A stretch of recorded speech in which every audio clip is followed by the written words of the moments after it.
Okay, I think we are live and ready to go. So, welcome everyone to the Serial Port Christmas special. So, I think this is our third year doing it, right, Mark? Yeah, our third Christmas Yeah, as third the channel. Christmas. So, I guess now we can say it's a yearly thing we do. Um, and so today, excuse me, we have a special guest. How you doing? This is exciting to be here. Tom from Lawrence Systems, as I say in my YouTube channel. Yeah, so Tom is a huge creator on YouTube in the tech and home lab space. He's been on YouTube over 10 years and has published 1,783 videos, racked up almost 65 million views. Wow. Funny fact is there's actually more videos, but I purged a lot of them. Oh, really?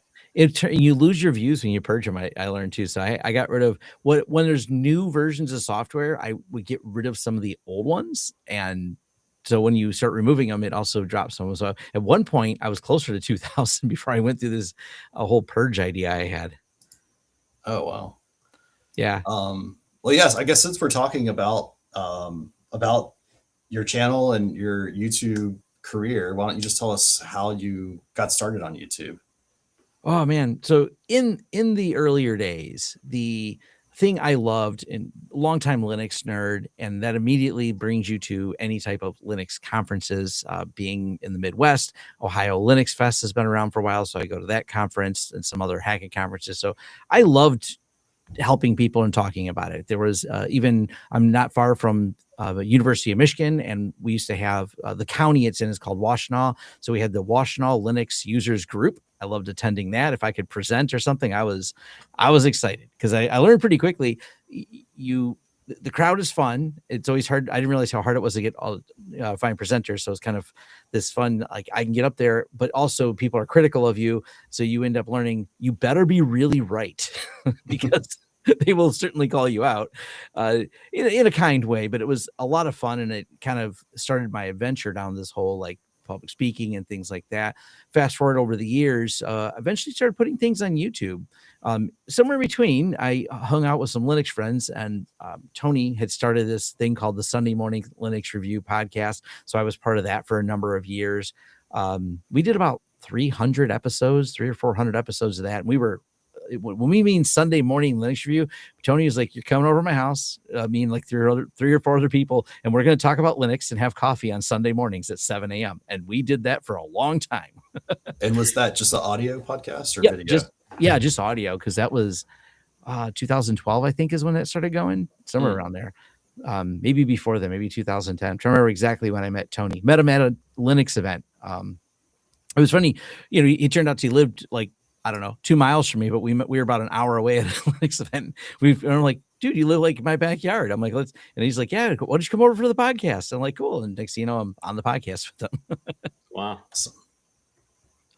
But it kind of continues on where I love some of those talks. And sometimes people would say, well, if you go to some of those events, there's a lot of different tracks and you're like, I can't see everyone. And someone says, hey, could you put that on YouTube? And that's kind of what got me started with the firewall videos. And I never really thought to look for firewall videos online, but it's funny because in our notes, I know we have some firewall discussion. So I went and looked up some of the old firewall things, and it brought me back to one of the things that, when you're a nerd and someone's wrong on the internet, you gotta fix it. And when I started looking up some of the videos for PF Sense, was a lot of them I had done, there was just so many of these videos, and you know what I'm talking about, the ones where it's Notepad that pops up once in a while. The person's like typing something, minimizes Notepad, starts showing you on the screen, no voice over it. A lot of those videos are still on there. And I'm like, wow, there's a lot of views on this video. It's almost accurate. It's not great. And I just bought a Yeti microphone, and I had a C920 webcam, and that's a bunch of my first videos, is just explaining firewalls. And I was shocked at the views it got. I was like, wow, it just kind of kept growing bigger and bigger and can expand it right now.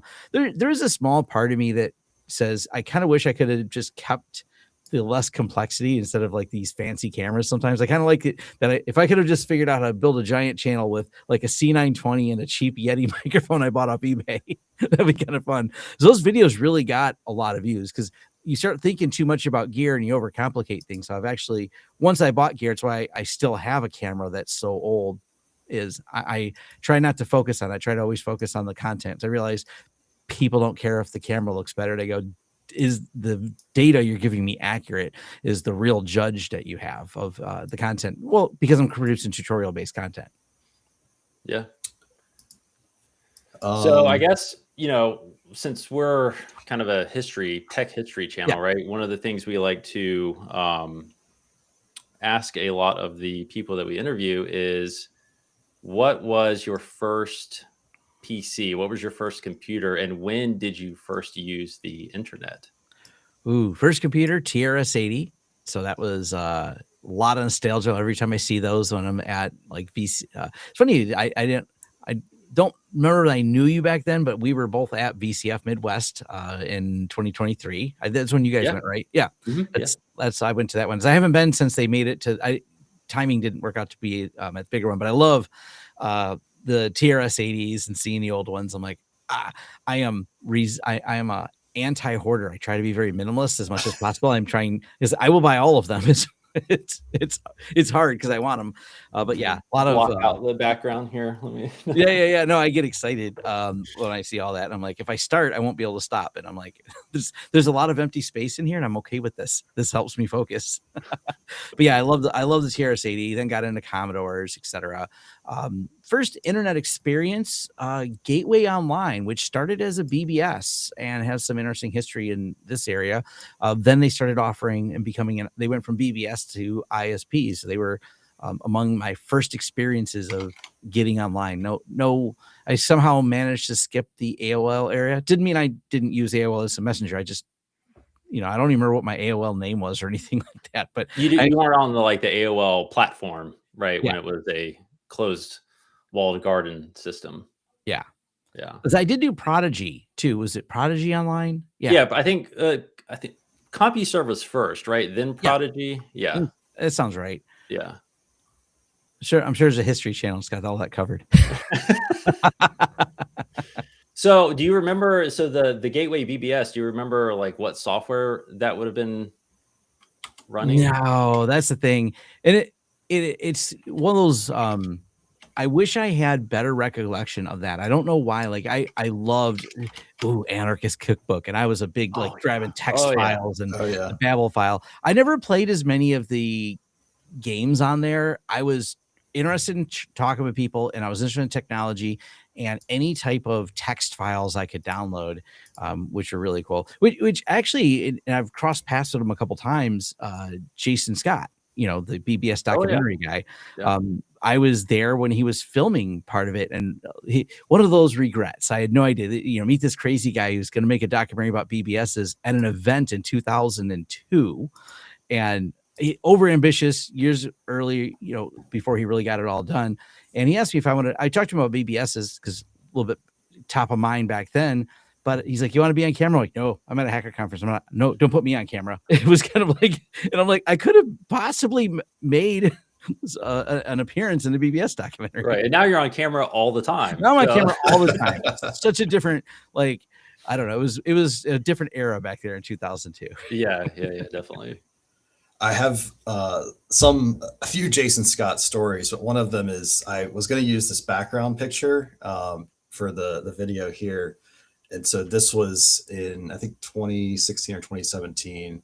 I got to know Jason Scott, and he personally gave me a tour of the Internet Archive. And this was one of the rows of server racks running, the Wayback Machine and everything that they're hosting in San Francisco. Jason Scott's a treasure. The work he does, he's just an interesting person. I love his podcast. The Jason Scott Talks His Way Out of It podcast. It's just funny. Oh yeah, I was listening to that when it started, and then it fell off my radar. I'm not sure. Is he still doing that? He's still doing it. Yep, okay, it's still going all these years later. So it's been. I ran into him at a hacking conference in New York, and he was is Jason Scott as ever, full costume, full. He was he's got this thing, I guess he does every year at the conference. People ask for their hacker name if they don't have it. And he wanders around the audience of people that raise their hand and he blesses them with new names. He is so on the spot creative, just comes up with names. That's hilarious. Yeah. He hosted the hacker talent show, which was hysterical because it was after a day of conference. It was like at 7 p.m. up on the main stage. Jason Scott hosted the hacker talent show. The real talent was anyone willing to get up there and say they knew how to do anything. And then Jason Scott tried to get them to stop whatever they started doing and get them off the stage for the next person. It was pure entertainment. It was beautiful. Yeah, we should do some collab with him for a serial port video. He in principle he enthusiastically agreed to it. We just haven't come up with what the concept is yet. Yeah, such a wealth of in-depth knowledge on so many of the objects that he has. So I'm sure there's a lot of interesting stories of just some of the esoteric pieces of technology. I'm slowly going through the backlog of some of his older podcasts because I didn't listen to it I didn't find it till later. But going through some of the backlog, he even talked about when he worked for the game company that made Lemmings. That was one of his first jobs. Psygnosis. Yeah. And Psygnosis actually had done a bunch of development work for the PlayStation, and the original Spectra PlayStation had more memory for the first gen one. But then before it went to production, there was less memory. So there was all these different versions he's looking for these games. He says there were more pieces to the game because it had more RAM. So there was extra levels, extra characters, and Psygnosis got the contract to go reduce these companies' games so they would fit on the PlayStation. So it's a cool story of like, this is out there somewhere that there's all these variations of these games, but what happened to them? Because they couldn't work on, we work on probably an emulator because you could tweak the emulator to have a larger one, but someone wrote another version of some of those popular games that was bigger. And they got to see them at Psygnosis, but then they had to reduce them. So there's all those little stories that I think are, I don't want them to get lost. I mean, granted, Jason Scott's got a nice archive of them. That's how I learned about them. But I think there's even more that could be brought to light. And there's, hundreds of podcasts, and he knows where those hidden gems are that we could talk about. Yeah, for sure. Yeah, the last I saw of Jason Scott, he was doing that. He was delaminating editions of Computer Shopper to save them because like they were so big, they wouldn't lay flat on the scanner. Right. And so he didn't want to destroy them. So he was taking like a heat gun or something like that. And, hundreds and hundreds of pages of each edition and delaminating each one, scanning it, both sides and just, going one by one by one. And I love that kind of like extreme dedication to preservation, It takes a special mind to be able to commit to something like that. And I'm so glad that someone does because all that stuff needs to be saved. Yeah. It is a lot to think about just how to organize it all. And he's got some really interesting methodologies. He's got quite the mind for it. And it just makes it, I don't know many other people doing it. There's not like I say Jason Scott, there's no question who we're talking about. It's like that's a very kind of common sounding name here, but he is just synonymous with it. But I can't even name his alter one. Like who's the other Jason Scott? It's not. I mean, you guys do a great job with a lot of the history, which is awesome. So you guys are kind of like the other one, but there's not a lot of it. There's only a few of these channels that really kind of, I love what you guys are doing, like preserving some of the history. I so appreciate that. I think there's a lot of importance to still remembering where it came from, some of the fundamentals of how we got here. I find it interesting when I watch some of the younger tech YouTubers, if you will. And, Laura Wired covered this too. She's younger, but also has a background in assembly and some software, but she's also talked about the how we've abstracted away even understanding the file systems with a lot of younger people. They just don't think about those fundamentals versus back to the TRS-80. I had to peek and poke my way through registers and things like that. You had to get data out of places. You really couldn't just use a computer. You had to really dig deep to make it do what you wanted to do. It wasn't just like you turn it on, there's a blinking box, just this little cursor, just blink, blink, blink. Right. Now what? The kids these days would go, well, now what? Where's the games? Where's the thing? Like, no, you gotta load gorilla.base in this thing.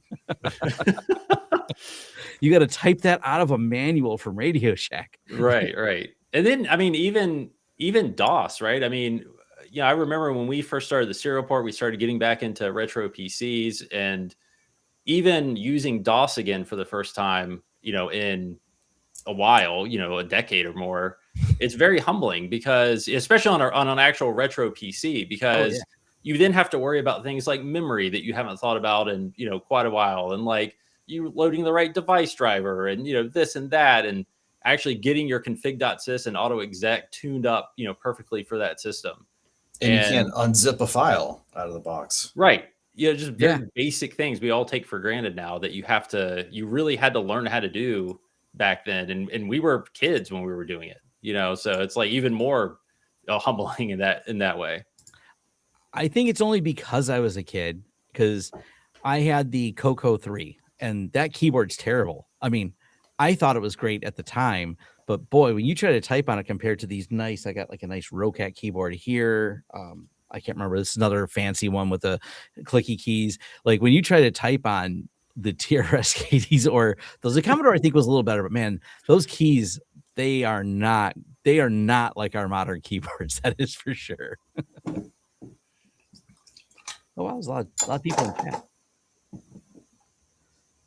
I just looked over and happened to notice them all. Oh yeah. Well, so speaking of early things, so let's talk about your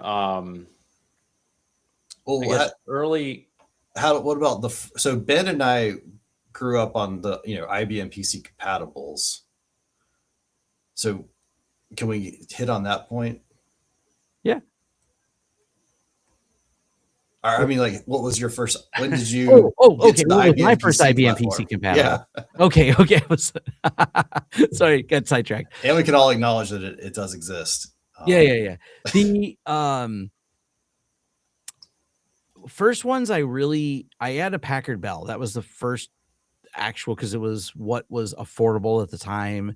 Because Best Buy had some of the returns, and I don't know if you remember the whole tragedy of them getting in trouble for the returns and selling them as new and everything else. But there's a fun story in all of that. That was in the crazy 90s. But the Packard Bells were affordable. That was my first actual PC. I had a friend that I went over their house all the time to use their old, i386 system, but limited access. My friend at the time figured out I didn't care if he was there or not. I just wanted to use his computer, and he was like, "Hey, I thought we came to hang out." I'm like, "I want to hang out with the Lemmings again." So, can't just come over to my house and play Lemmings, man. So my actual one that I owned and had regular access to was a Packard Bell. So, God, what was the specs on that? I think it was actually like a 486. It was when they first came out, the DX25. Was it like the desktop or a tower? The desktop one. Okay. With the who made those? It used a ribbon cable, but it was a proprietary ones. Was it Panasonic? Because it plugged into the Sound Blaster card in it. They weren't. There were several proprietary interfaces. Yep. So I think before Atapi and all that, there was had Sony had their own, Panasonic had their own. I mean, it was kind of the. I think it was not very good for interoperability. No, they were terrible at the time. You had to get a sound card with the right adapter, and then later, I think Sound Blaster made one with like multi adapters on it to support the different formats. Eventually, it took us longer than I feel it should have. Just go, hey, we can plug these into an IDE port. So I see people say the Mitsui, Panasonic, and Sony's. Yeah, in the chat now.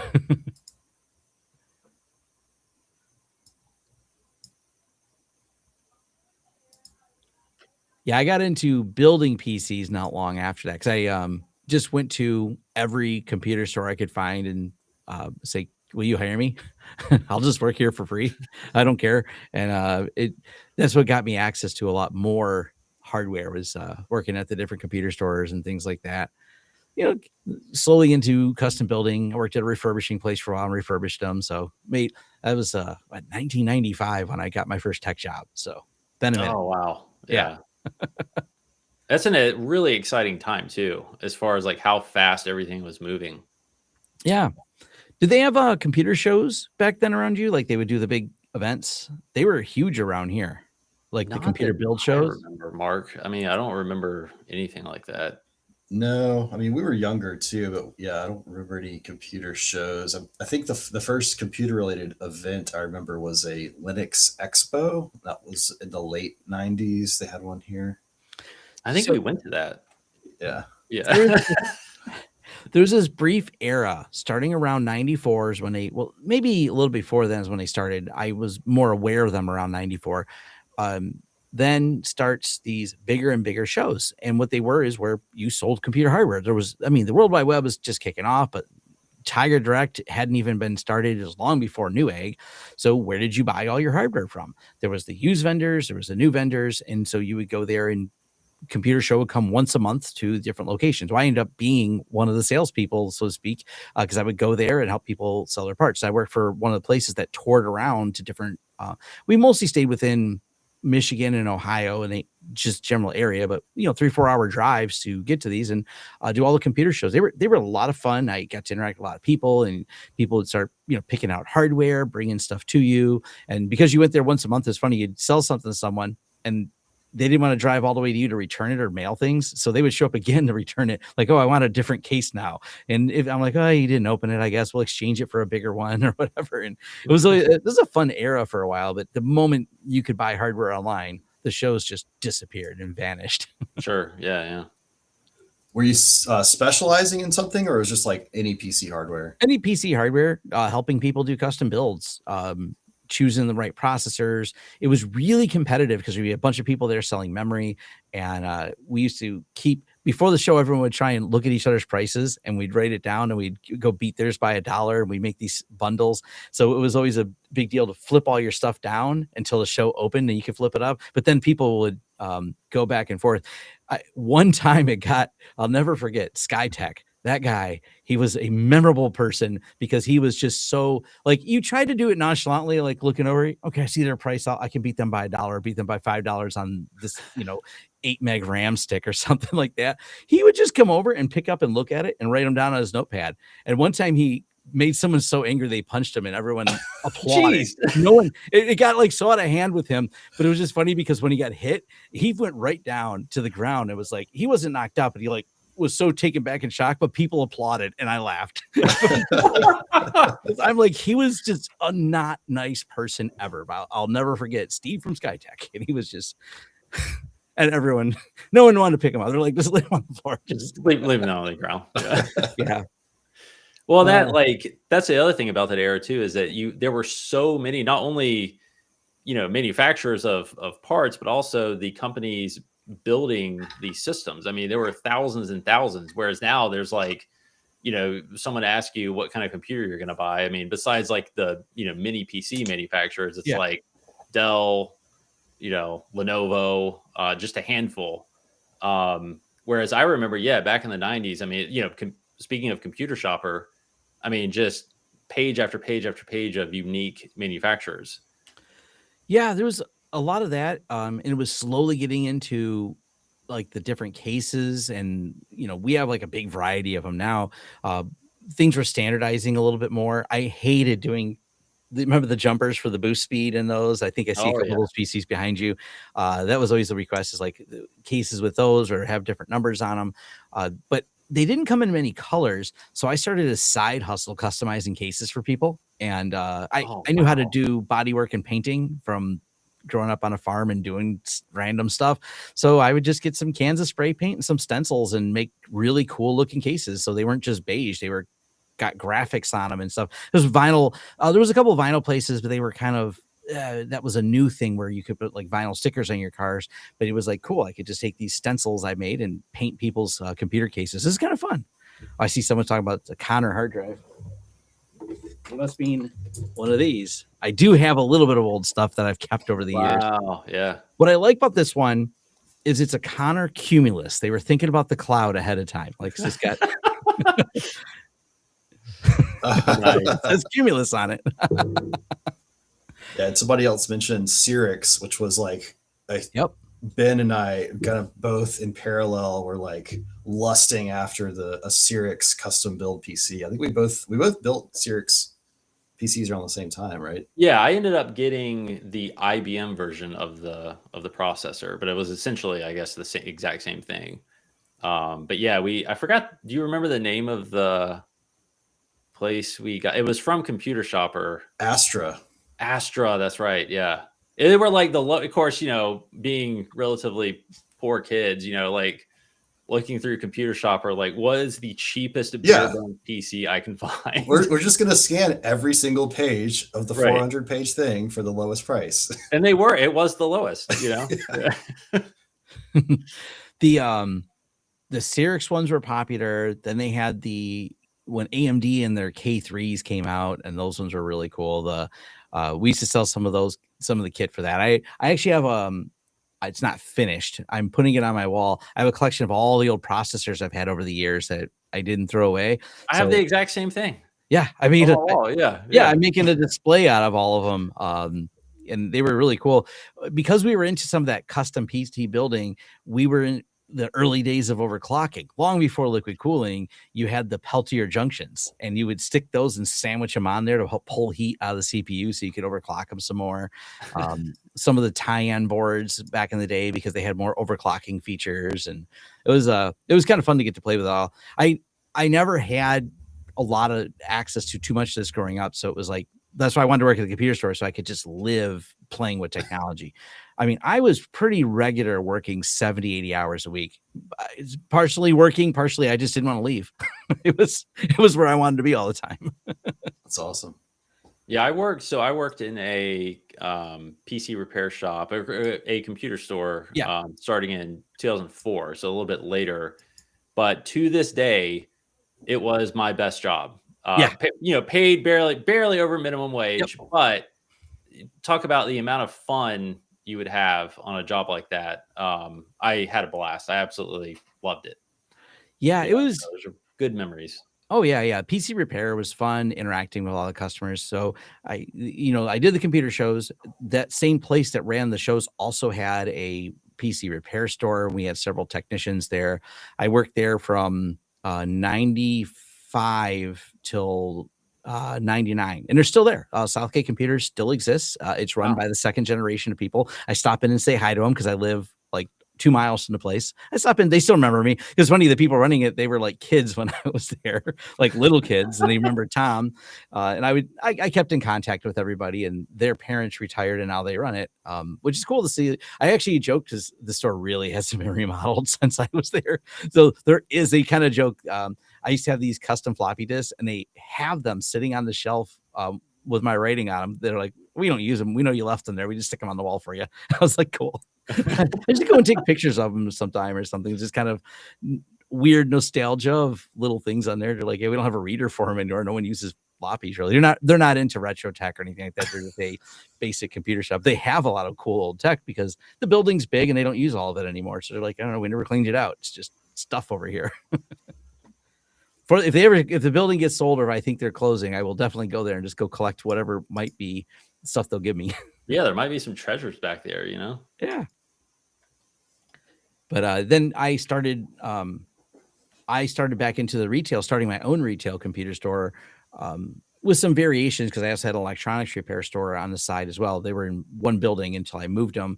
But that went from 2004, and I closed that down in 2019. So I spent a long era running a retail computer. Well, it really started winding down after 2017. I got busy on YouTube. The retail market just kind of really wasn't there. So we were winding it down because I've had my commercial consulting business for just as long.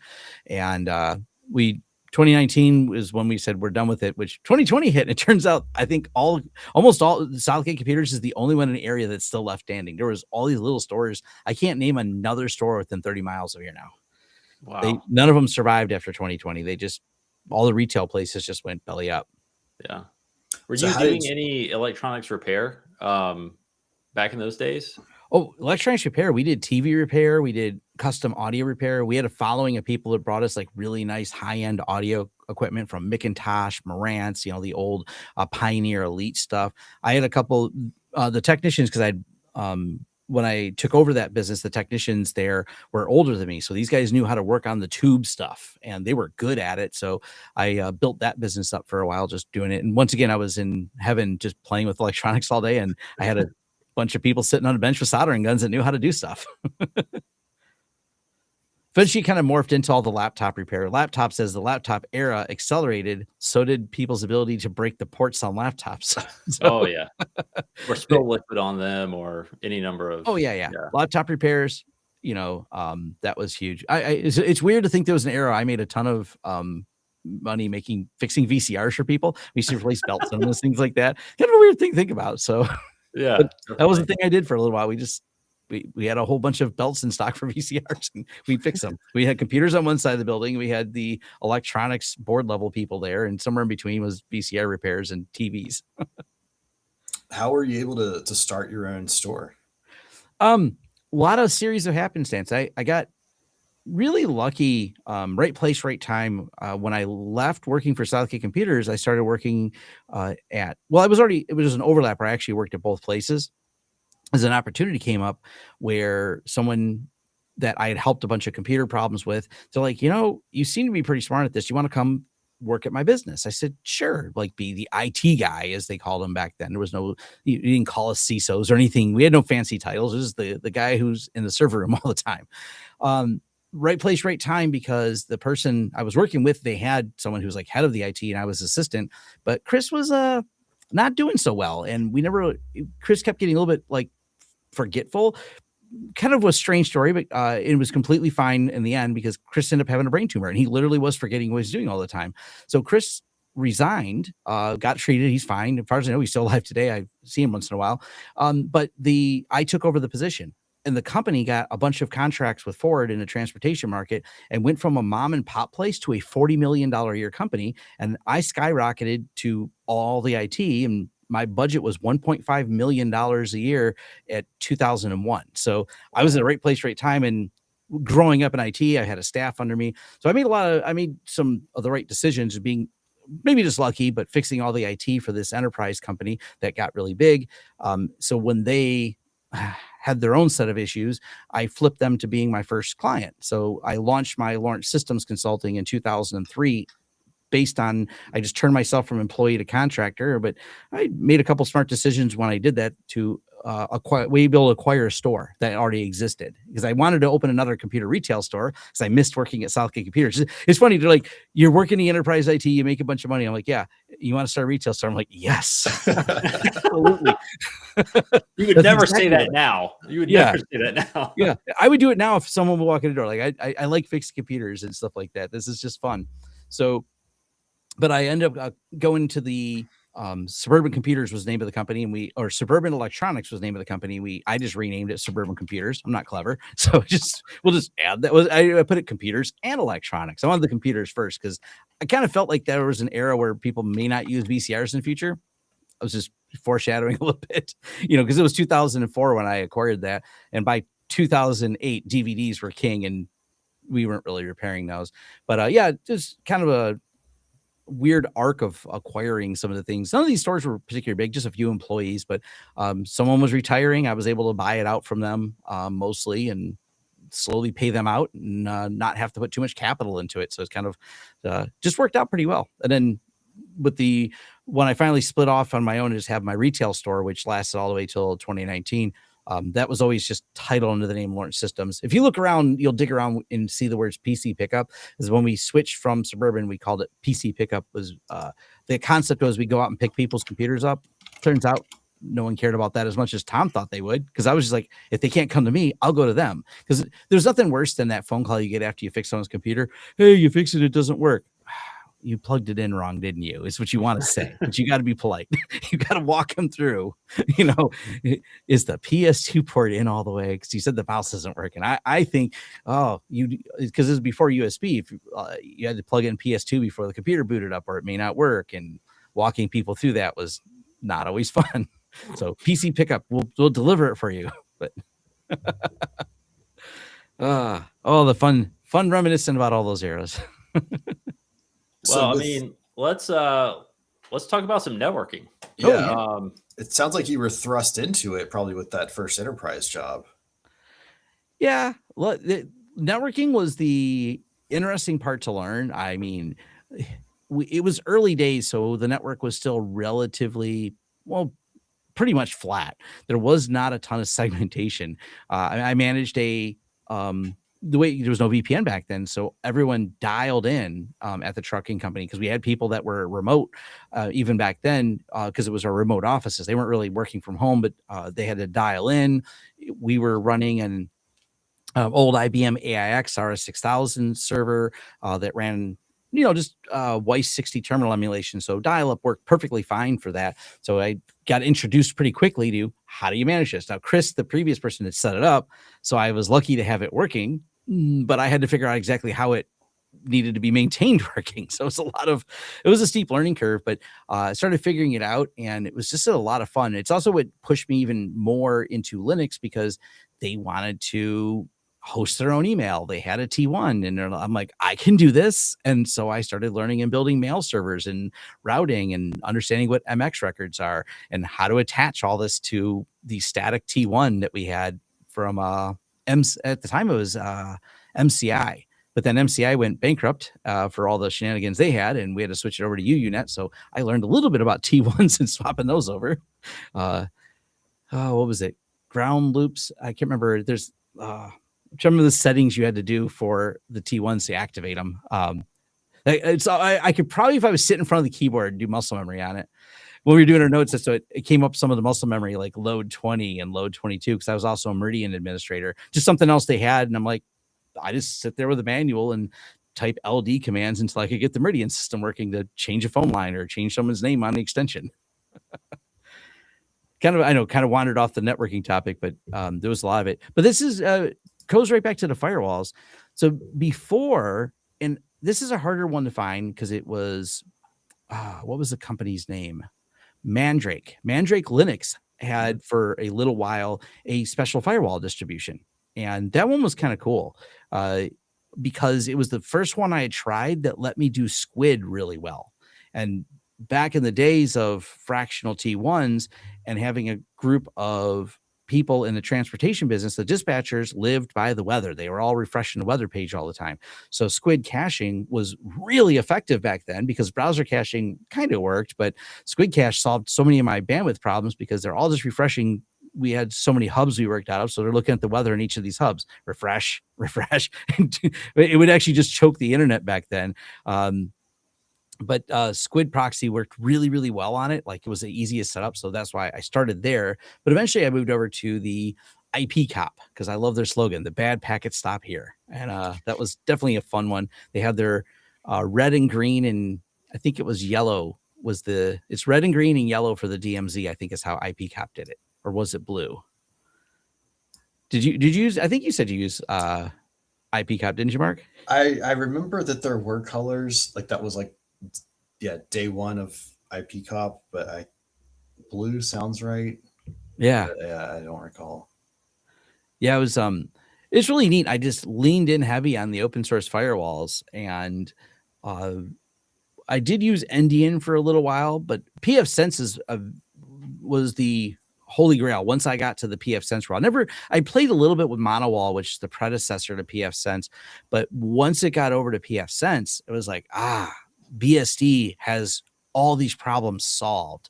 The BSD world is just amazing for its ability to be first on a lot of things, and they were just able to scale better. The PF filtering system was amazing for all the limitations. And I mean, back then you might run into state table problems, especially with things like VoIP or something like that. In the early days of it, I was always trying to be an early adopter of some technologies. I knew people that worked at the time that worked on the Asterix project, which later, serves as the base for free PBX.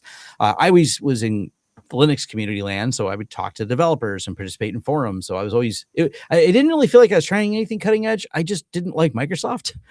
I didn't like a lot of the other stuff. So I had this like cool free reign of lots of open source, which is weird for someone in the 2000s. That was the beginning. I mean, obviously open source is a lot of the fundamentals of what ran the internet, but it wasn't as much in the businesses. It was not as front facing as it was. But turns out the owner didn't like spending money on Microsoft licenses either, so he gave me a lot of free reign to do that. We used Squirrel Mail. We did not use Outlook. We used Squirrel Mail back then. You're laughing because you use Squirrel Mail too. Webmail for nuts. I love this slogan. Yeah, it's like the opposite of what you think about for enterprise email. Yeah, and so it was fun things. There's a lot of proud moments I had. I thought about, because I have in this drawer over here a catalog of everything. I have all the software I put together, stuff that was written, all my emails and everything archived, because I was kind of a data hoarder even back then. I was just wanting to preserve things I had worked on. But as a company, we actually had so much automation that we became one of Ford's like case studies of how did you guys, what Ford said is, where's the rest of your people? We're a $40 million year company and there seems to be 20 people in your office. And the owner's like, yeah. He goes, you, where's all the people that do this or that? And he goes, we wrote a software for that. We wrote a software for this. We were spending at the time almost $150,000 a year in development as a trucking company writing software, because they just kept saying, there was kind of a thing of, if you can automate it, we don't have to hire someone, I'll give you a raise. So I'm like, cool. So they gave me a budget and I could just write these automations. We were, it started as a company called Terion that later became part of Qualcomm Tracking, which is pretty much the de facto standard, I think still. I'm not in the transportation industry, but they make a lot of the tracking that is on the vehicle tracking. This is in the early 2000s. And we set up the whole tracking system. I worked with Rand McNally, and it was called the auto arrival system, is just what I called it. We would track the trucks where they're going. We already knew where they had to be, but we would do lookups based on satellite tracking pings that would happen every 30 minutes. That would give us a calculation to when the truck would be there, and it would automatically update tables. And if you remember back in early days, you could send text messages by phone number at VZW text, like for Verizon or Nextel. So I built an entire automation. I would just send emails based on tracking positions of all the trucks and email each person at the location with a text message when their trucks were arriving for Ford Motor. And Ford Motor had never seen anything like it before. They're like, it was, because this is 2001. They're like, who else is sending text with the, like, our truck's gonna arrive and I get a phone. And the owner was slick. He bought phones for all the Ford people. He bought them and sent them a phone, because some of them didn't have, not everybody had cell phones back then. So we would give the people who worked at these distribution centers that were like the higher ups of Ford the phone that would notify them. And they thought it was so cool because we would do these phones that would automatically tell where trucks are. It was just, I had so much fun there because I had so much free reign and, well, some ideas and some people to get execute on them. So that's kind of a long-winded way to say, yeah, that kind of got me into playing with a lot of, or the opportunity really to play with a lot of open source and really implement it in a way. A concept that was harder back then, and this is one of the reasons I chose Squirrel Mail, is I can't remember exactly. It wasn't maybe it was Dovecot. Dovecot made the IMAP server back then, I believe, right? I think they still do the IMAP. It's been so long I don't do mail server administration. Like I have surrendered I probably lost a few nerd creds by saying this when I say I just moved everything to Gmail one day because I said I'm just tired of managing email. I did this for so many companies for so many years, managing first SendMail, then I moved to Postfix plus Dovecot, managing IMAP.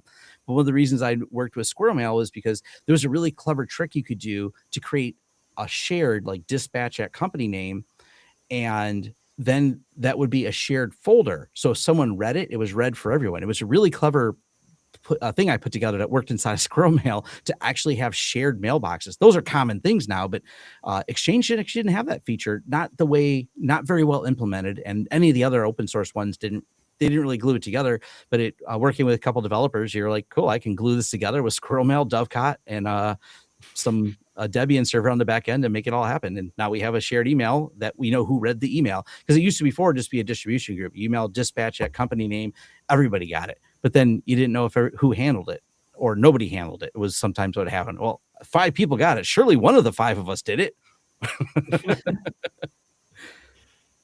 Actually, inside of here, I have one of the first ARM boxes. This is by Netgate too, if anyone recognizes these. Netgate, actually, the people behind pfSense, before they were Netgate, they were electric sheet fencing, but they actually got into the ARM market early, and they made these tiny little red boxes, which I thought were really sick. They were really underpowered, but This ran pfSense on ARM in the early days. It was a cool port of BSD over to that. Yeah, kind of. I've been playing with a lot of their firewalls for such a long time. Oh, I see people in the comments. I ran Squirrel Mail on Cirrus IMAP with the MySQL backend. Yeah, you could tie your entire email to MySQL. It was so much more efficient than using Exchange.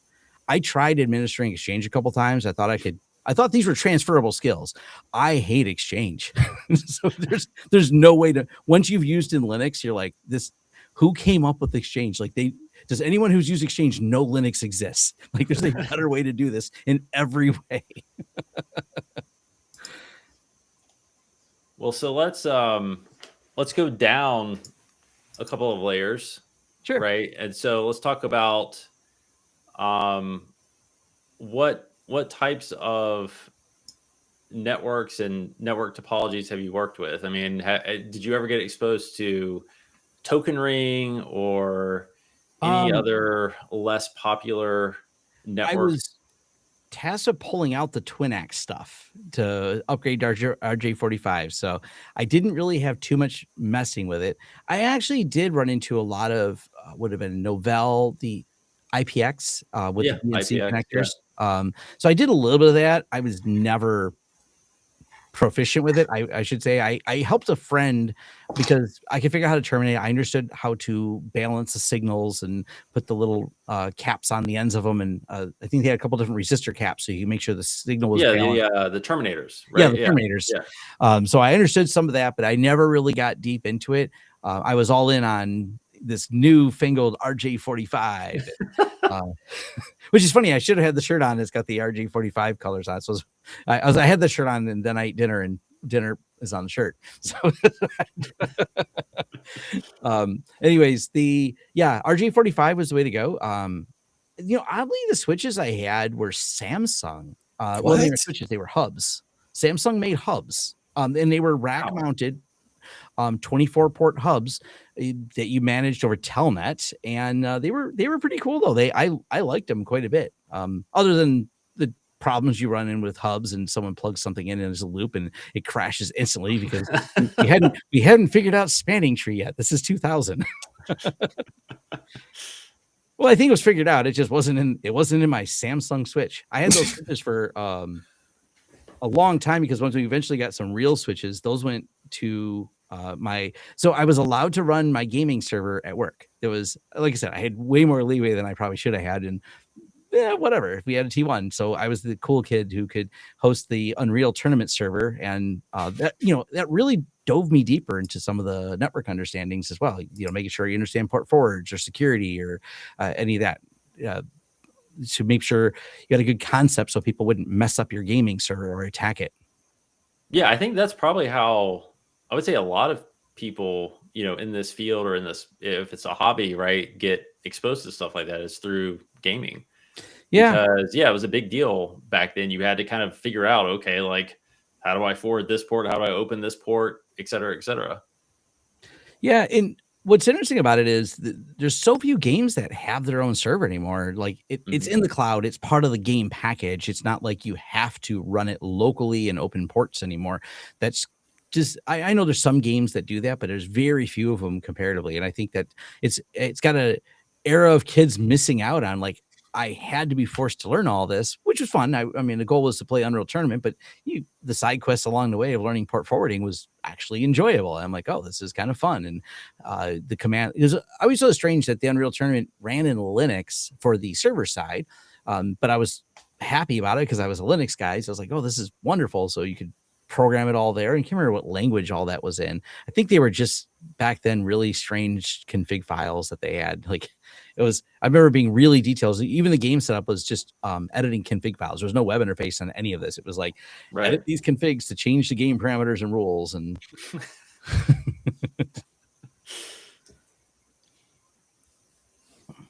yeah, I've seen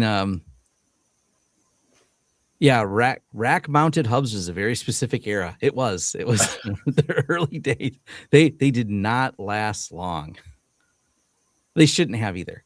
So it was not the best way to manage things. So like you mentioned, RJ45 was the way to go. I mean, I think one thing that has surprised me a little bit on the serial port is learning how early some of these technologies came out and then how long it really took for it to kind of saturate the kind of more accessible consumer market.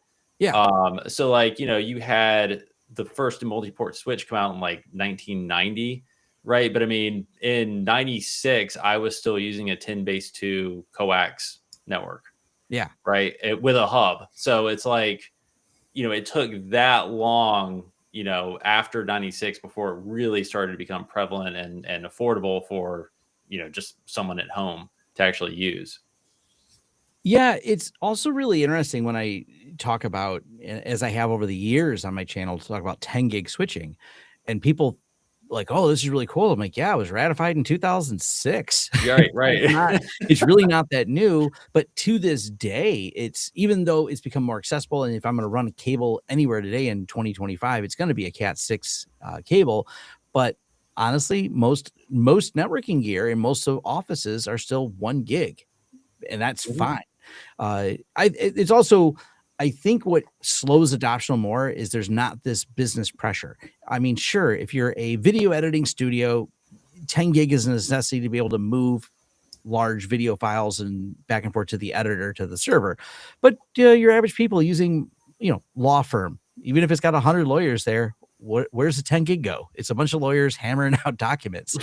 Turns out there's kilobits of data going. 1 gig is more than adequate for that entire legal team. So that's kind of slowed the higher speed adoption. Like, we got to 1 gig and we can watch Netflix on it. So that wires most people's houses. Well, not to mention, we don't even have, it's starting to get more popular, but not everyone has 1 gig pipe to their house. That's becoming slowly more common. But once you go out to the rural areas, it starkly goes down. I mean, the huge swaths of the U.S. I know not as many people live there, but your WISPs in the rural areas, especially like in northern Michigan, they're really slow. So there's not an adoption to drive even higher speeds. Yeah, I mean, speaking of that, I forgot which video this was, but I had looked up the, at least in the United States, the numbers of people with different, what's their access to different, broadband speeds and whatnot. And there is still a very, very, very small percentage of the population that still only has dial-up access. Yeah. And that's mind blowing, because you think you literally can't, there's nothing you can do other than maybe run a very, very, very, scaled down mail client, something like that. Otherwise, leave it on for hours just to get the email. Right. Yeah. So that was, I still haven't talked to anyone or actually seen, someone that is still limited to dial up, but I'm sure they're out there. I'm sure maybe somewhere out west or, in the mountains somewhere. I see someone in the comments says, I'm in southern Michigan and my fastest ISP option is Starlink. Yeah. There you go. Yeah. Yeah. Michigan's rather, once you get outside, we have the Detroit area, which is well known, and then we have the college area where University of Michigan is, and then we have another area called Grand Rapids, which has a lot of data centers, a lot of great breweries. But the northern part of Michigan and some of the southern part, it's just empty. That's the UP, right? Yeah, if you go all the way, if you go to the UP, there's nothing. There's just not. It's a great vacation spot. So, if you want to get away from it all, I recommend that place. But even a couple hours south of the UP, that top half of the state is just very, very vacant. There's a couple on the coast, of course. You got the tourist cities, but if you're in the middle, there's just trees. Yeah. So yeah, those are areas. It's kind of strange because there are people living there more than just the Amish, and there's not much internet access they have. So, can we talk about YouTube a little bit? Oh yeah. So it sounds like you started YouTube because it was fun to share, and the bar was very low for making good content about topics you're interested in. Did you see? Was there a point in time where you realized YouTube can help my business, or being on YouTube is a business?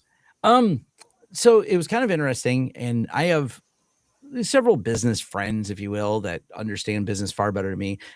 My reason for running a business is less at all about me being an entrepreneur. I kind of joke, I don't want to do dumb things or have people tell me to do dumb things. So I just want to run a company so I can do what I want more than that's my biggest reason for a company. It's not even really about money. It's so I can just play with technology in the way I want. Which also leads to a lot of unusual decisions. Like when I started making lots of YouTube videos, and slowly people would just call me about problems with their firewalls. And so we just started helping people. And I had I think at the time, like 6 techs. And so we would just do our thing and do some consulting with people and eventually figure out how to build it. And I was like, yeah, this is kind of cool. My business friend, he kind of looks at it, kind of looks at my videos. He says, you know what, Tom, if you were actually smart, he always says that to me. He's like, if you're actually smart, you'd actually tell people to hire you. You just put videos out there and they're hiring you. If you actually had a call to act, well, you said a CTA, and I'm like, what's a CTA? And he's like, call to action. It's a marketing term. I was like, okay. And then I was funny because he's a good friend of mine. He's like, how do you run a business? He always says that to me. He's like, I was like, dude, I didn't know I wasn't supposed to start one. That's why I started one. No one told me about all these rules. I just started filing papers. Next thing you know, I had a business. But anyways, but I put a call to action there and actually started turning it into a much cleaner process. And that starts around 2019. So a number of years after the channel, before someone just told me I should do this, where I said, hey, you can hire us, and then go to lawrencesystems.com/hire us. So that turned it into a business to some extent, like a lead gen. But it also gets me interacting with a lot of very, very interesting people. Today, my consulting, I had several bookings today with consulting, and one of them was a company. I mean, someone has to do this, and it turns out it's these people. They do geological studies of where giant quarries will be built. They do these really cool data models that take like 12 hours to run after they do all these geological surveys. It's just really neat. So I was consulting with them because it's costing them too much compute time in Azure. So we're developing a on-prem colo solution. I reviewed some of their stuff, but I love that aspect of it. I get to meet these really interesting people doing jobs that someone does it. I don't know who does it, but then you learn who does it, and that is really interesting. I've actually worked a lot with movie companies. They have been fascinating to work with. I love when I get to go out there. By weird coincidence, I met Deadmau5 a couple weeks ago in a collaboration project with 45 Drives, which Linus just released a video on that as well because it's some of the silent server. So it is an inbound lead to my business, but it's to me, like my driving purpose is I get to do and solve interesting problems and get interesting insights into, more than just your average technology. So I get to be exposed to lots of cool things. That's kind of where the pivot was into more like it's a business. And since then it has been a business because it's still, I haven't since 2020 at all spent $1 on advertising. I cut out all advertising because I'm so busy with YouTube. I actually had a managed service provider side as well. I sold that off in 2023 and split away from all that. So I don't have any like contract customers. I just do the consulting side right now. But it's fun. It's really interesting. The sponsor thing, I don't love. I have a few sponsors here and there. I go back and forth about it. I mean, they all want you to sell your soul and shill their product. Some sponsor will be mad for me saying it or something. I don't know. Maybe they're not going to call anymore. But I mean, it's kind of a balance. As you know, as we've mentioned a couple of times here, there's a lot that goes into producing YouTube. And if my goal is, I look at it as the goal, like I want to put a lot more content out there, and only like right now, I'm trying to reduce it to I only have like 2 or 3 sponsored videos a month out of the like 7 to 10 I create. So I'm like, someone's going to have to listen to an ad, but you're going to learn about, I've been doing some tutorials on N8N and some Docker tutorials. And I want people to be able to learn this. I want to make this stuff very accessible, and having some sponsors throw money at me sometimes is definitely goes a long way, so I can then contract out pieces of it that I need to, because I've contracted out sometimes someone to help me do some thumbnails or do some like fix this code. I have someone I'm going to be using in January to write some automations, and all of them are going to be open source when I'm done. So I am paying a developer to do the work, but when I'm done, I'm a big open source advocate. I mean that through and through, where I'm going to pay for the work. It's going to go on my GitHub and it's going to be free. Things that people are looking for. That's ultimately, and so that's why you have to sometimes listen to a crappy ad. It's kind of that's my rationalization for doing it. Yeah, yeah, that's certainly a good outcome for everybody, I think. And we've, yeah, I guess dabbled with the idea of how we want to grow our channel. So we're interested in your thoughts on that. Yeah. And whenever you get YouTube creators together, they're going to talk about the algorithm, of course. So Oh, yes, the almighty algorithm that drives us. the black box that we can all, yeah, point and throw rocks at. But are there any kind of trends you've seen over? I think COVID was probably like a huge thing that brought so many new people into content creation. Are there Yeah. any trends you've seen over the last 5-ish or so years in this YouTube space? Yeah, it's certainly a lot more creators, but I still think there's plenty of opportunity out there. It's not like everything that's ever been done has been done, therefore why bother? It's more like if you can carve out a niche that is specialized. And I look at my friend like Jay from Learn Linux TV. One of the things that he's done really well is there's no question if I said that just by saying the title of his channel, you clearly know what it must be about. Jay teaches you about Linux, and that's it. He teaches you Linux commands. He does a great job of it. He's well read on the topic. He's published several books on Ubuntu and things like that. So it's a wheelhouse of expertise for him. And I think that's where it hurts my channel because of the way the algorithm works. Niche content because people subscribe to the content they love. They watch Learn Linux TV because they're going to learn about Linux and they like Linux. For me, it becomes a different challenge where maybe some people like the variety of things I do, but there's people because I cover two different firewalls. I manage firewalls of pfSense. I manage firewalls Unify. So if I post a Unify video, the pfSense people comment about what they hate about Unify. When I paste the pfSense video, the Unify people say, "Dead firewall, Tom. Why are you wasting your time doing this video?" Like the comments are hysterical to me. And there's but they can't subscribe. They subscribe to me, so they have to see both sides of me. And it's weird when you go back and forth because they want me to pick a side, but I'm like, no, I seriously am consulting on both these, and I have several of these, and I'm helping clients with them on a regular basis. So I'm working with this technology. So it becomes kind of strange with the YouTube algorithm, how YouTube could solve this in a heartbeat. They could say people could subscribe to playlists. Beautiful. You would then subscribe to the playlist of the things you like, and it would be great. But it doesn't work that way.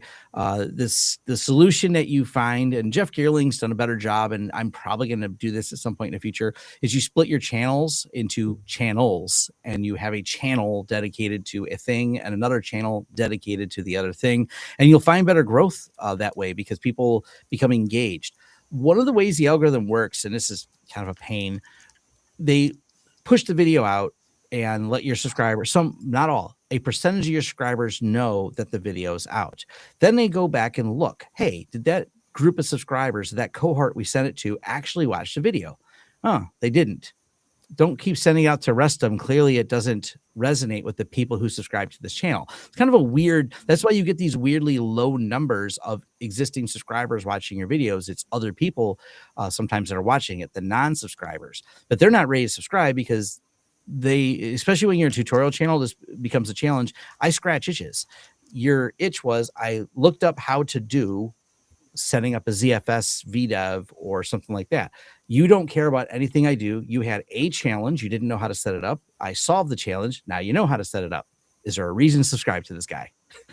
So it's a lot of little pain in the butt things that kind of come with YouTube that I don't easily have the answer for, but I do my best to try to put content out there to solve the problems. I kind of back this up with my forums. All my videos go into forums with write-ups so I can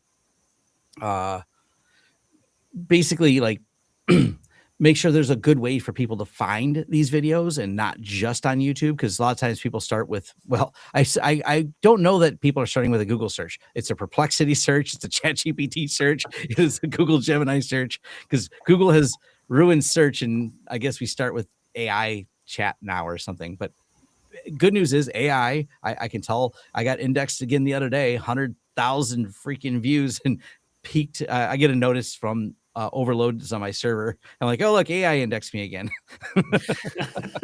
Oh, wow. Yeah, the website is interesting. Ben and I I guess, sort of talked about getting back to a website strategy. We gave our website a facelift. And yeah, had the intention of publishing a lot more on the web. It's so hard to do it though, because I'm like, I don't know if anybody's going to read this. I don't know. Yeah, people don't do Google searches. Right. Well, someone won't read it, but something will. That's what I've learned. I'm friends with Alan Jude. He works over at Clara. He's the big time ZFS developer. One of my favorite recent posts they did in his blog was how AI gets ZFS wrong. I think he made it a little more clickbaity. It says, "Can you tune ZFS with AI?" No, you can't. And it gives some hysterically bad answers, but it's also because too much of AI was trained on people in Reddit who are confidently wrong about things. So the most upvoted answer, I go to Reddit to read the comments. The top comment doesn't mean the right answer. It is the best answer. It is the answer that'll probably make me laugh. It is someone telling them to RMRF something. I don't know what that's the top answer, but AI lacks that piece of context that we're there for the laughs. So it has some terrible answers to how to tune ZFS that Alan figured out where they came from on Reddit. And we're like, yep, we know where this AI was trained.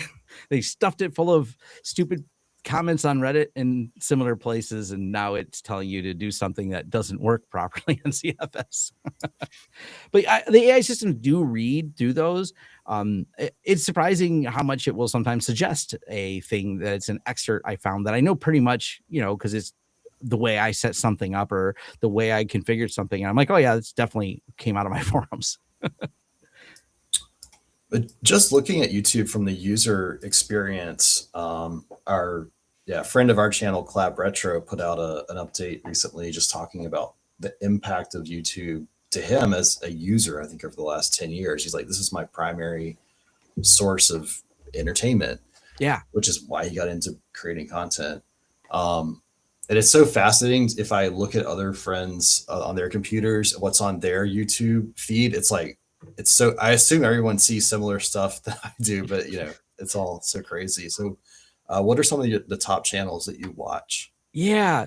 Something slightly, there's Professor Scott Galway did a really good post on this a while back. What I didn't realize is Netflix and add up all those other streaming channels, which are almost all one thing anyways, they look like a rounding error compared to the amount of volume of engagement that YouTube gets. It is crazy when you look at how many subscribers are. You're like, oh, a lot of subscribers. And like, yeah, YouTube does that. Someone had pointed out Mr. Beast gets more views on his channel than Netflix has people. Yeah. And that's just, I don't even watch Mr. Beast. I just know who he is because and the funny thing is the pricing is inverted. Because you pay a lot more for YouTube TV than just YouTube Premium. Yeah, and YouTube Premium, to me, I know people complain about it, but I'm like, it's a deal because I watch so much YouTube content. I like a lot of the history stuff. There's, of course, you guys. There's a handful of different, Adrian Siddle Basement. Sometimes I'll watch some of that. That's fun. But I see Technology Connections, which I think most people have heard of him. He's the guy that's done some of the, of course, dishwasher, things like that. The dishwasher guy. The dishwasher guy, which we have in Marcus joined it. We have our Insiders YouTube group that I started a couple of years back. I've got a bunch of us YouTubers. We talk about stuff. I posted a picture of him, and it was a great picture of him from the thumbnail, and it says, "Find someone who loves you like this guy loves dishwashers." But one of the other YouTubers in there who's a regular, he says, I don't know who that guy is. I was like, how have you not seen him? Well, no, that goes back to like what Mark was saying, right? Is that the algorithm is so tailored. Yeah. Right. And then, occasionally I'll come across a channel that I've never seen before that's right up my alley, but it has like, 1 million plus subscribers. And it's like, why has it never recommended this before? How really have I missed weird. it? So far. Yeah, for sure. It niches you in. I actually have several for my personal viewing habits. I got several things up so that way I can, when my wife uses things, it doesn't screw with my account. So, because she likes different shows. She loves a lot of the, and I watch them with her, some of the cooking and food shows. There's this one I do like called Tasting History, where they tell you the history of the dish, and it's actually really, really well done. So I'm like, okay, me and her watch that together. So I like that. I actually love a lot of the science channels. people doing like material science things, Action Lab and a few others. Those are kind of fun to watch. I like he's Alton Brown. Kind of back to the cooking thing because he's kind of got the science side of it. You know, he did the Good Eats, but there's another YouTuber who's flat out said he modeled it after Alton Brown. So Adam Ragusa, he does some really good cooking stuff. It gives me ideas of what to cook. But the language one is, I have a weird fascination. I only speak one language. I'm not bilingual, but I've had the history of language is several books I've read on it. And if you wander into language YouTube, that screws up your algorithm because it turns out there's a ton of people who are the linguistics and they call themselves, so they're multilingual. They're calling themselves the polyglots. But man, you watch one of those videos, that's the only thing YouTube suggests now for a while. So it's kind of weird. That algorithm's it's unusual. I guess people have a lot to say about language, which makes sense, I guess. I see people mentioning Veritasium. Yeah, Veritasium's got some like longer form documentary things that are kind of cool. Yeah, I mean, as far as like my editing style, like Veritasium's definitely an inspiration. Fern, they do amazing documentaries. And the amount of content they put out too is just very humbling. You know, they'll put out these like Netflix quality documentaries like almost weekly. Yeah. You know, which is like, you know, just knowing how much effort and work goes into a video like that is astounding. And so, yeah, I think, and pivoting too, like, I think becoming a YouTuber too gives you such an insight into the amount of effort and work it takes to actually put together good content. And I think that's what's really humbled me too. Whereas like in the past, you may watch a video and say like, oh, like, you know, it's very easy to criticize something. But now when I watch a video, I understand, God, that must have been so hard to do. You know, just knowing the technical hurdles that you have to jump through to get some of the content out. So I think, in that respect, I enjoy that, you know, now having that perspective, being a YouTuber on the other side, you know? Yeah. There was a lot of criticism on Reddit the other day, and I jumped in as I'm willing to have open discussions with people on things. They were talking about too many, and granted, it's kind of the way Unify's marketing system works. They send everybody stuff. They just like, it's easy marketing for them. I don't know why more companies don't do it. It's actually a really simple strategy because people are curious about some of the Unify equipment. They have a broad array of equipment. So they send out a lot of gear.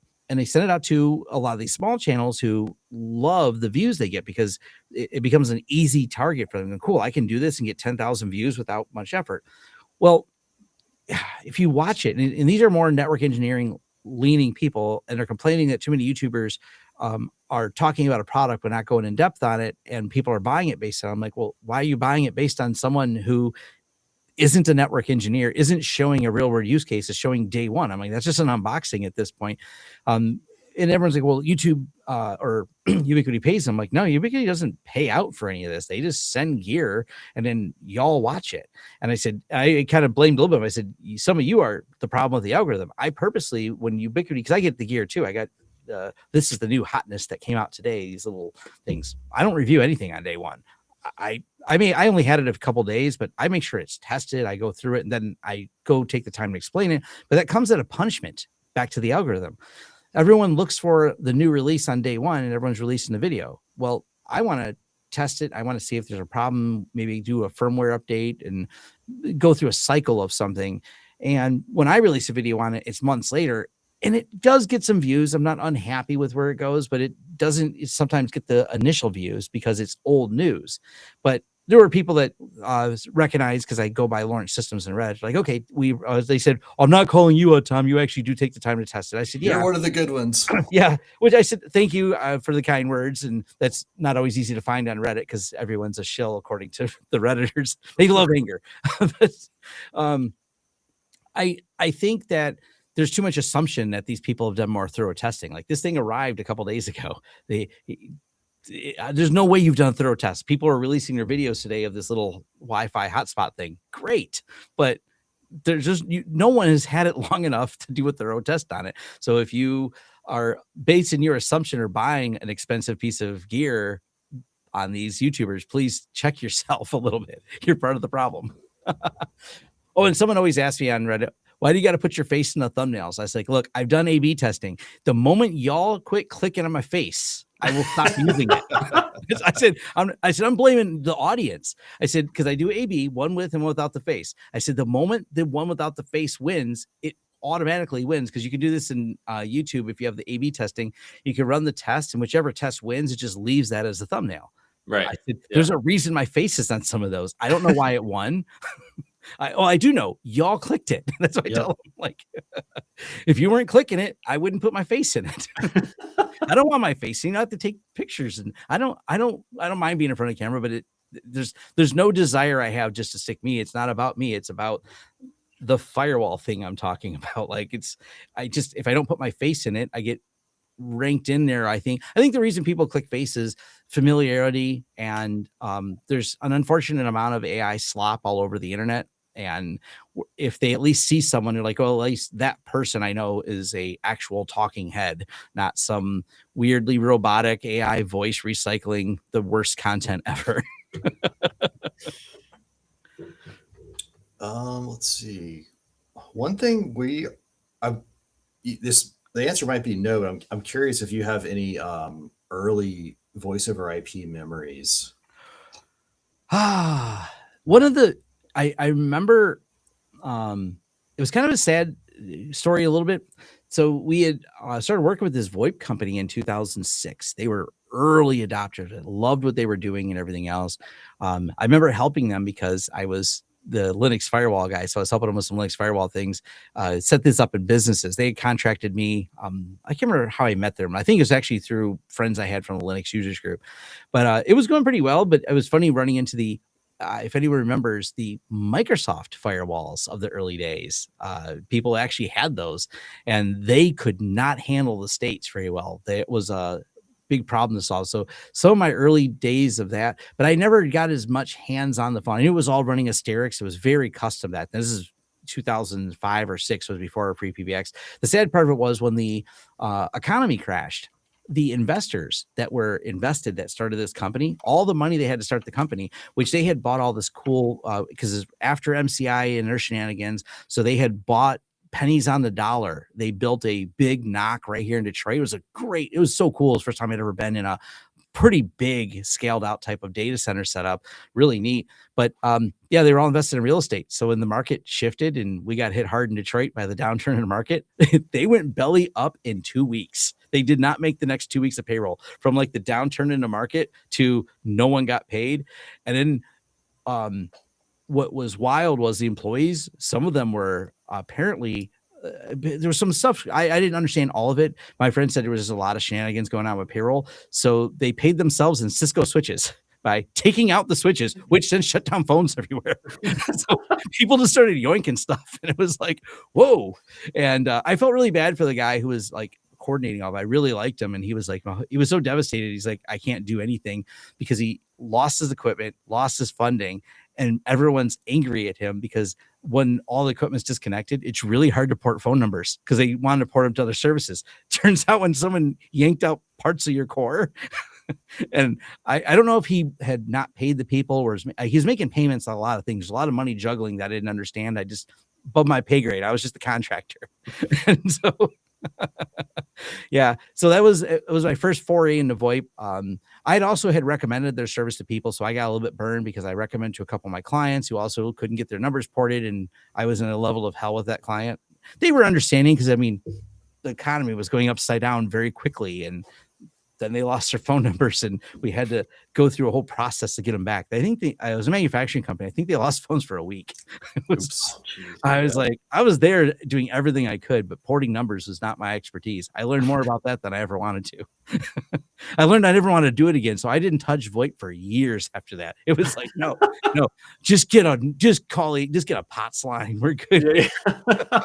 We're not doing VoIP, not for a little while. I don't think I trust these companies yet. Looking towards the new year, any changes or big projects you have planned for the channel? Yeah, I want to get out more. my goal is to go do some on-site projects, some infrastructure ones. I've reached out to some people I know in the data center field, and I want to go be able to tour more places. I think that's going to be fun. I definitely want to collaborate more. I've been just kind of lazy about it. I collaborate from a friendly aspect of it. That's why I started the group. The group I started that I have, you guys are in now as well. I always joke there may or may not exist a secret group of YouTubers where you'll find Jeff Geerling and Wendell and all of us. But the circle I kind of draw around us, the bond that brings us together, is we're practitioners in some way. We've spent time in the industry, and now we want to teach people about it. We're not here to hype up YouTube. We're not here just to, dance around. We're people who've worked in the industry and want to share our knowledge in whatever capacity. And it's been a lot of fun. I get a lot of insights. Me and Wendell, man, he's a great guy to talk to, full of insight. He's probably one of the people that if you're trying to figure out how to dial in and get more content out that's good and technical, Wendell's editing process, which he's got a couple editors that work for him full time. He's got like a cool process. And he told me to come down. I'm going to go visit him at his studio. We've collabed on a couple things, but I'm going to go down there. He's Kentucky, so not too far of a drive, but I'm going to do a few more things like that. Actually, him and Jeff Geerling were just at the computer event where they do the supercomputer thing. I want to go to a few more of those events. I've always gone. I see people bringing it up because they know me from this, the MSP side of things. And I like doing that. And I'll continue to do some of the managed service event, but I'm not really an MSP directly anymore. I'm not managing a bunch of customers. I love the consulting side and the enterprise. So some of the big plans are to go expose more people to that. Maybe talk to some of these clients. I had a client that gave me permission to do a whole video a couple of years ago. Maybe I'll do a follow-up on it of a chemical factory we did, which was really interesting. We wired it all, put all the things in there. The video is on my channel, but they allowed us inside their factory to film. I mean, we go in these places, but like when I say we work with the Automotives, that's as much as I can say. It's fun. They're like, hey, it is funny. They found me on YouTube. We found you on YouTube. Here's some papers that say you're never going to use our name in any of your YouTube videos. I was like, okay. I mean, I'm fine. I'll do the project and I can't use your name. That's fine. I get to see cool things. If there's a place I wish I could film, would be the Automotives, but they won't let me because I worked with one of them on their prototyping place. Oh my gosh. They have, we built this computer that mounts into the trunk of the car. And it's got 10 gig connectors on it. And as the car drives around track, it gathers all the data. And then they drive the car back into the bay. We they got some optical cables they plug in and we offload all the data. Like we help them set all that up. But there's like no cameras allowed in any of this. But boy, is it neat. It's like, there's all those like cool things I got to touch and like be part of, but can't show any evidence of it. Yeah. Speaking of automotive, I think one kind of weird trivia thing we stumbled upon recently was an Ethernet physical media standard that's only used in automotive applications. You remember that, Ben? Ooh. Yeah, I can't remember the name of it, but it's a single pair, right? I think it's a single pair. I can't remember if it was 100 meg or gigabit.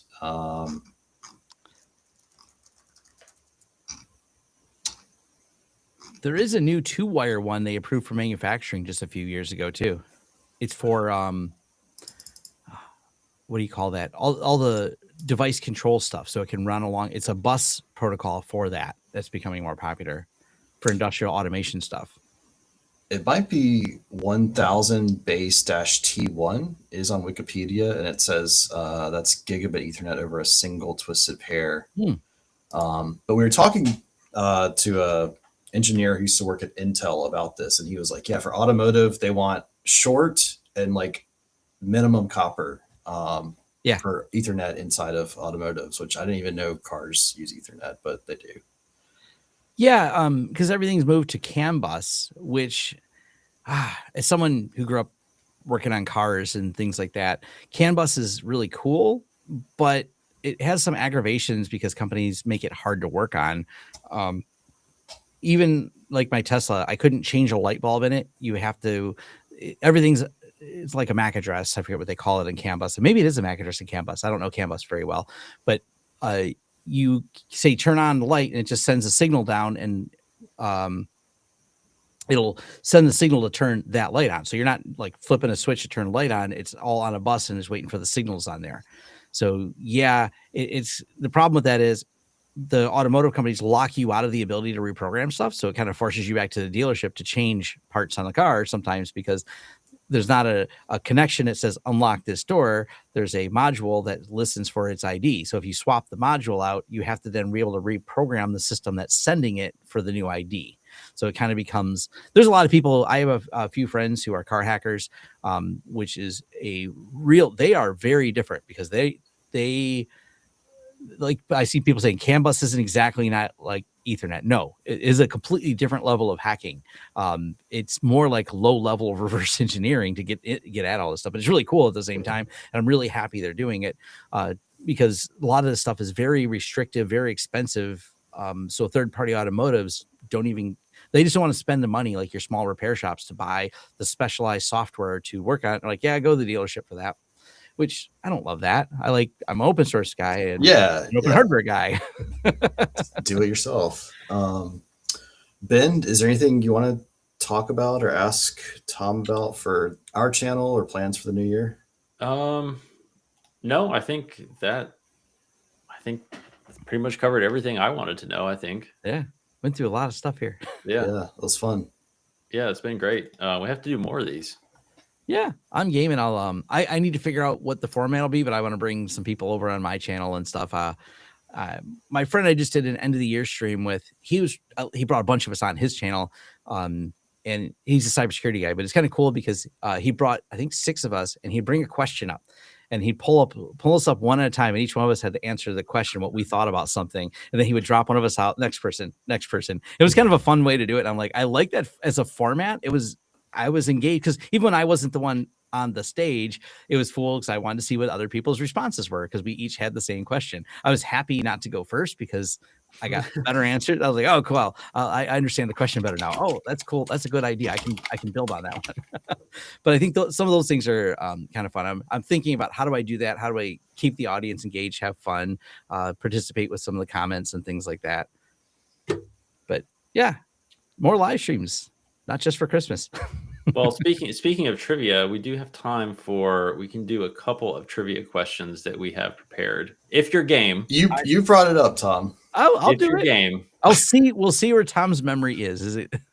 Yeah, so we pulled these questions from, I think it was a 2001 CompTIA A+ certification test. So this is try. ancient. So let me switch over. So, first question is a SCSI question.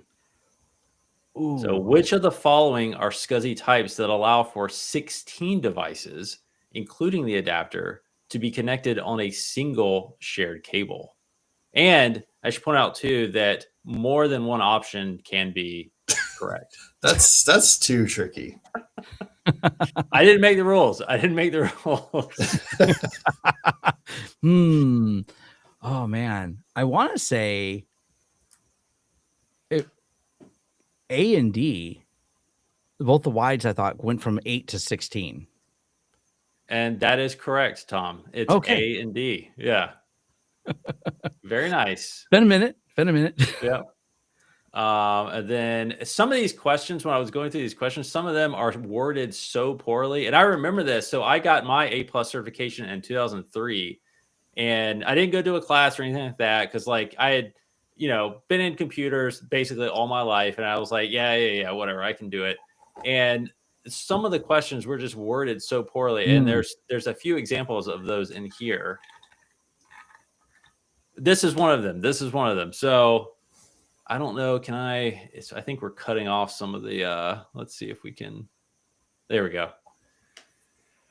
So how would you go about regaining the use of an older driver on a Windows XP computer?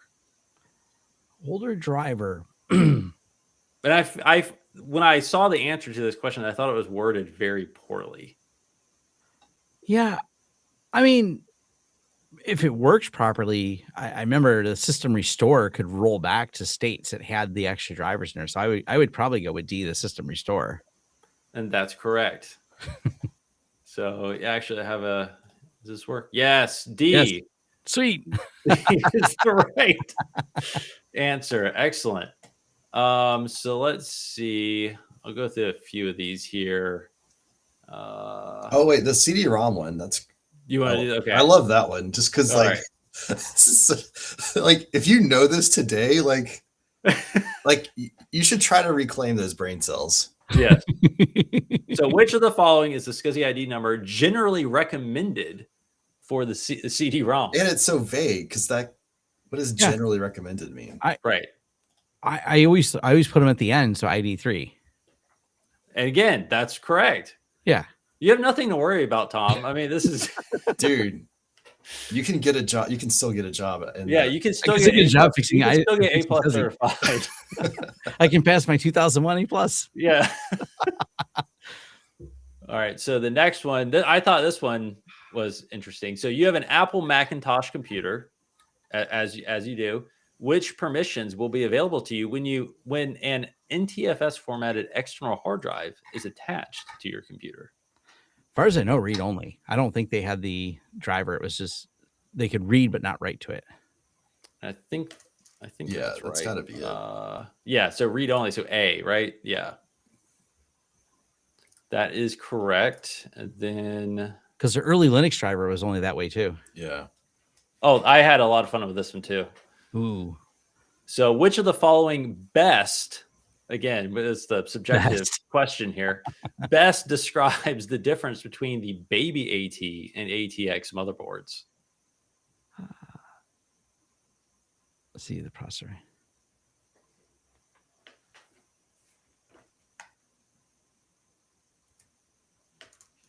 Baby AT was 20-pin.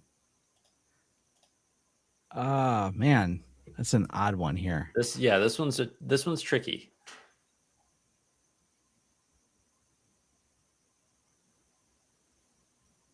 The baby AT motherboard allows the installation. No, are all in line with each other. Baby AT motherboards, ATX motherboards, processor memory slots at right angles. No, that's a weird one. No, allows for installation of more than 2 full-length cards for BBT. Yeah, C. Right. So the correct answer is both B and C, which if you read B, I have never paid attention to the orientation of the processor or memory slots compared to the expansion slots. Yeah. Strange, but well, you know what though? If you remember, there was always that challenge with some of the cards because the memory was behind it, and it would be the full-length cards would hit the memory. Yeah. That does make sense. That was a problem. It was because we had ISA, and then before we had PCI, what was the one in between with the second? It looked like a PCI, but flipped around backwards behind the ISA. Like the VESA extension for ISA. Yeah, I think it was ISA VESA extension. Yeah. And you're going back to my PC repair days. Yeah, exactly. Yeah. So this one, I think, this one I had no idea. Yeah. How would someone know this? It's like, well, how would this help you? Doing PC repair, really? Yeah. Oh, this was important back then. The AGP, if I'm not mistaken, the AGP clock speed on the 8X one was 533, wasn't it? That's correct. Yes. Ding, ding, ding. Yeah, because that was for the 8X one. Yeah, very nice. And then let me. Yes, this is my favorite. Ooh. So when connecting the power cable of an AT power supply to the motherboard, which 2 wires on the power connectors, the P8 and P9, should be together? See, and this is something you learn very quickly when you're working on an older AT style system. This is like 101. Yeah, C should be the right one. Black wires. Yeah, black wire is good. And it was there was like a saying, right? There was like it was like read together, you're dead or something. Like I forgot exactly what the saying was, but there was like some mnemonic where you could learn or remember which ones go together. But yeah. And I remember and I see someone point out the math. It's the reason 8X is 533 is because 66 times 8 is 533. Oh, yeah. The original AGP one, everything was based on the 66, and then it was multipliers thereafter. So you had 4X AGP, then you had 8X AGP. That's how you got to 533.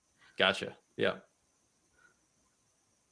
Weird that it's still in my head somewhere. Yeah, I'm impressed. That's great recall, Tom.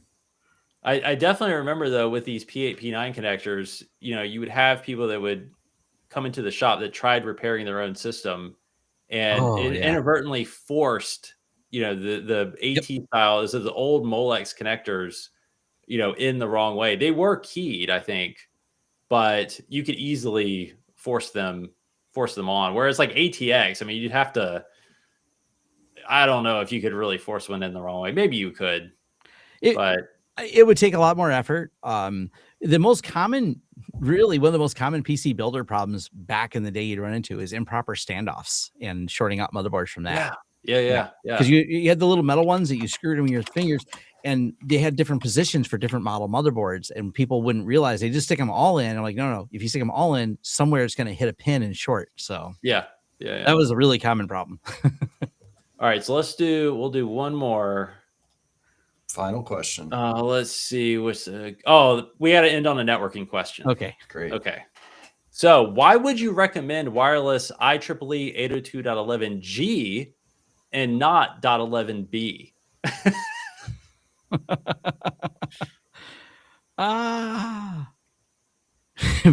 I like A. Right. Why would I recommend it? C. Yeah, exactly.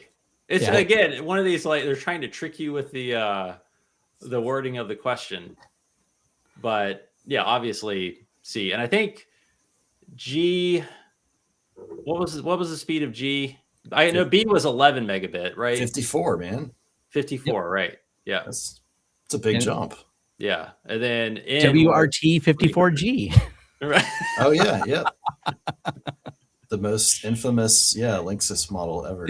There's someone plugged in somewhere using that, probably watching this right now. Yeah, exactly. Yeah. Someone's streaming a YouTube live stream watching that. I've got one in my background right up there. Oh yeah, they're great. It probably still works fine. It works forever. All right, we're back. Well, that was a lot of fun, and thank you so much, Tom, for joining in on our Christmas live stream. Yes, fun. Last story here: the power supply before ATX in the P9 P8, you had actual 120 volt at the front of the case on a rocker switch for most of them. If you remember most of these cases, and I see one behind you, if you were to take the floppy drive out of those, the most forward part of the screw for the floppy happens to go between the 120 volt ones. And this screwdriver I've had since the 90s.